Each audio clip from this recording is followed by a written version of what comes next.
Écoutez, c'était une visite extrêmement intéressante. Bon, c'était ma première visite à Calvi. Je ne connaissais pas cette commune, donc j'ai pu me rendre compte de l'intérêt patrimonial de la ville, avec notamment de très gros dossiers, dont celui de la citadelle, qui est à la fois une rénovation patrimoniale et culturelle, puisqu'il y aura à l'intérieur un musée, un centre d'interprétation. Et donc j'ai une impression bien sûr extrêmement positive de cet environnement exceptionnel, même si je suis venue sous un temps un petit peu maussade. Il y a toujours de la lumière en Corse.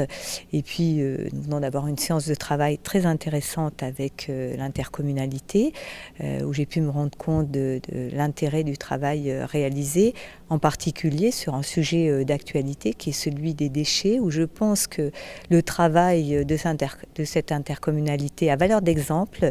Et d'ailleurs, je vais proposer présidente du conseil exécutif que lors de notre prochaine rencontre avec l'ensemble des intercommunalités, nous puissions aussi avoir des témoignages d'intercommunalités qui ont mis en place un système très très complet qui responsabilise tout le monde, les citoyens tout d'abord, mais également les gros producteurs de déchets, avec une tarification incitative, et je pense que c'est une très bonne chose. Et puis bien sûr, les élus sont extrêmement mobilisés sur cette politique publique d'intérêt général. Vous parlez d'exemple, est-ce que vous allez tenter d'influencer finalement les autres communautés de communes pour emboîter le pas, je dirais, de cette communauté ?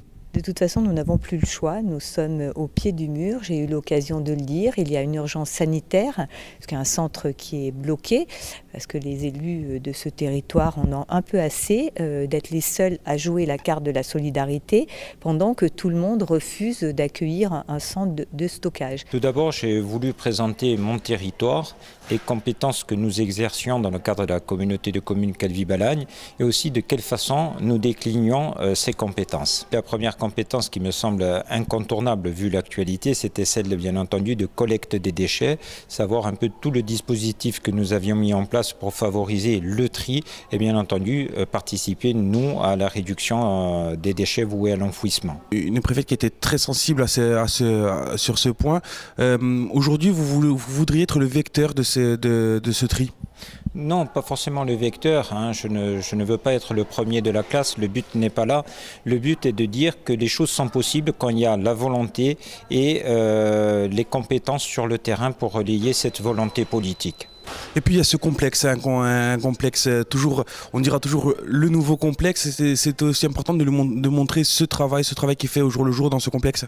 Oui, bien entendu, puisque c'est une structure qui est dédiée à la population, c'est une structure qui accueille beaucoup de gens, c'est une structure qui a été financée par la collectivité de Corse, mais aussi par l'État. Donc il était tout à fait naturel que je présente cet établissement qui est un peu un phare dans la Balagne. Et des projets futurs aussi, exposez-les-nous.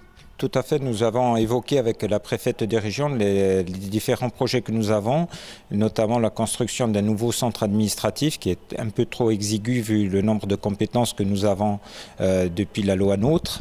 Ensuite, des projets d'aménagement du terrain jouxtant le complexe sportif avec des aménagements programmés dans le temps. Je veux parler du stade, des cours de tennis, du tir à l'arc et une piste d'athlétisme.